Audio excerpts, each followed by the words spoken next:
تو قرآن مجید نے یہ بات بھی کیا کہ اگر اللہ کوئی پہچان ہو تو شرک بھی نہیں ہوتی. ما قدر اللہ حق کا قدری، یہ شرک میں اس لیے مبتلا ہوئے کہ انہوں نے اللہ کو نہیں پہچانا جیسے کہ اللہ کو پہچاننے کا حق تھا. اگر اللہ کی پہچان ہوتی انہیں یہ کبھی شرک نہ کرتے. اللہ کے برابر کسی کو کر ہی نہیں سکتے تھے، اس لیے کیا ہے کہ یہ اللہ کو جانتے نہیں، اور عام جو مخلوق ہے اس کو اٹھا کے اللہ کے برابر کر دیا، اس وجہ سے کہ اللہ کی معرفت ان کو حاصل نہیں ہے. تو پہلی بات یہ سمجھیے کہ اسی وجہ سے سارے مغالطے پیدا ہوتے ہیں کہ چونکہ ہم اللہ کو جانتے نہیں ہوتے تو ایک تصور ذہن میں قائم کرتے ہیں، وہ بالعموم جو ہمارے اپنے تصورات ہوتے ہیں ان کے اندر محدود ہوتا ہے. یہ میری بات اگر آپ سمجھنا چاہیں، میں ایک بہت یعنی نبی صلی اللہ علیہ وسلم سے بھی تقریباً کوئی 2500 سال پہلے ایک جو ہے نا نہیں تقریباً یوں سمجھیے 1200 سال پہلے 1300 سال پہلے ایک فلسفی گزرا، اس کا ایک قول تھا. یہ سقراط وغیرہ سے پہلے کی بات ہے. اس نے ایک قول اس کا نقل ہوا ہے جو ہے نا اس میں فلسفے کی کتابوں میں آتا ہے. اس نے ایک دعویٰ کیا تھا، اس نے کہا کہ اگر گھوڑے اور گدھے کوئی خدا کا تصور کر سکتے ہوتے تو اپنی جیسی کسی شخصیت کا تصور کرتے. یعنی گھوڑا گھوڑے جیسا، گدھا گدھے جیسا. وہ کیا سمجھانا چاہتا ہے؟ انسانوں نے جو خدا کے تصور بنائے ہیں اپنے ہی جو بھی شخصیت ہے اس کو سامنے رکھ کر گڑھے ہیں. اب اس کا حل کیا ہے؟ اس کا حل ہے ہمیں قرآن مجید اللہ کا ایک تعارف کرا رہا ہے اور اللہ کے اسماء و صفات کے حوالے سے کرا رہا ہے. دیکھیں اسماء و صفات کیا ہیں؟ اللہ سنتا ہے. اچھا سننے کے تصور سے ہم واقف ہیں، میں بھی سنتا ہوں، آپ بھی سنتے ہیں، ہم سب سنتے ہیں، تو سننے کی کچھ سمجھ میں آتی ہے. اللہ دیکھتا ہے، اچھا یہ تصور بھی ہم جانتے ہیں. تو اسی لیے ہم کہتے ہیں کہ آمنت باللہ، میں ایمان لایا اللہ پر، کما ہوا باسمائہ و صفاتہ، جیسے وہ اپنے اسماء و صفات سے ظاہر ہے.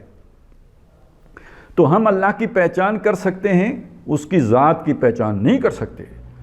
اس کو ہم اتنا جان سکتے ہیں جتنا اپنے اسماء و صفات کے ذریعے سے اس کا تعارف ہمارے سامنے آیا ہے.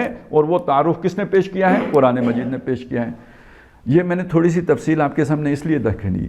ہم میں سے بھی اکثر و بیشتر جو ہم اللہ کو مانتے ہیں تو ہم نے اپنا ایک خدا بنا کے اس کو ماننا شروع کر دیا ہوا ہے. میں درخواست کروں گا آپ سے کہ ذرا اس تصور سے ہٹ کر جو قرآن نے اللہ کا تعارف کرایا ہے اس کو سمجھیں.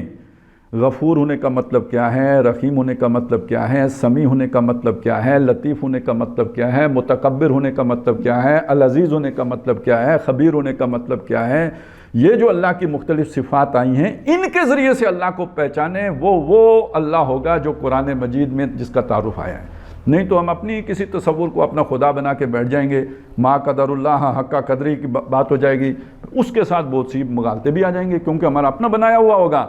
لہذا اس کے ساتھ ہم وزیر صاحب بھی جوڑ دیں گے، مشیر صاحب بھی جوڑ دیں گے، کوئی انداتا بھی جوڑ دیں گے، کوئی جو ہے نا وہ حاجت روا بھی جوڑ دیں گے، کوئی اس کے ساتھ شیخ صاحب بھی جوڑ دیں گے. اس تک پہنچنے کے لیے کسی سیڑھی کی بھی ضرورت محسوس کریں گے اور اس کے بغیر اس تک پہنچ نہیں سکتے. ذریعہ چاہیے، وسیلہ چاہیے، پتہ نہیں کیا کیا. جو یہ ساری جو مصیبتیں آئیں گی یہ صرف اس لیے آئیں گی کہ ہم اس اللہ کو نہیں جانتے جس کا تعارف محمد رسول اللہ نے کرایا. ہم نے خود ایک بنایا اور اس کو قیاس کیا کسی بادشاہ کے اوپر، کوئی ڈی سی صاحب کے اوپر، کسی وزیر اعظم کے اوپر. پھر ان تک جانے کے جتنے ذریعے ہوتے ہیں وہ ہم نے ادھر بھی ڈھونڈنے چاہے کہ اللہ تک پہنچنے کے لیے یہ ذریعوں کے بغیر تو نہیں پہنچا جا سکتا. ڈی سی صاحب تک جانے کے لیے سفارش چاہیے تو اللہ کے پاس جانے کے لیے بھی سفارش چاہیے. وہ بے شک کہتا رہے کہ تم مجھے پکارو میں تمہیں جواب دوں گا، ہمیں یقین ہی نہیں آئے گا کہ وہ ہم اتنے گناہ گار وہ ہماری بات سنے گا. یہ ہے مسئلہ کہ ہم اس اللہ کو نہیں پہچان پاتے یا نہیں پہچاننے کی کوشش کرتے جس کا تعارف محمد رسول اللہ صلی اللہ علیہ وسلم نے قرآن مجید کے ذریعے سے کرایا ہے. اس سے بڑے مسئلے کھڑے ہوتے ہیں. اس کا نتیجہ یہ نکلتا ہے کہ اللہ کی حقیقت سے غافل ہو جاتے ہیں. جب غافل ہوتے ہیں تو پھر مسئلے وہ سارے کھڑے ہوتے ہیں.